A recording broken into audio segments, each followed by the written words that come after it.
তো একটা সরকারি কাজে সরকারি অফিসে গেলাম,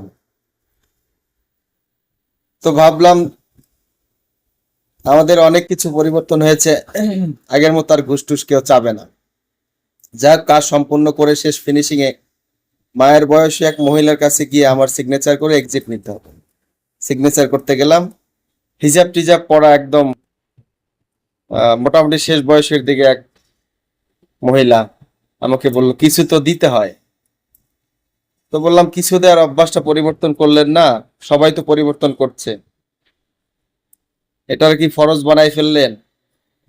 আমার দিকে হাইসা তিনি বললেন প্র্যাকটিস করতে করতে বাবা তাই হয়ে গেছে। তো আমাদের পরিবর্তনটা আসলে এত সহজ না মনে হচ্ছে। তারা আগের মতনই না থাকলেও আন্তরিকতায় আছে আর কি। আগে যেমন কঠোর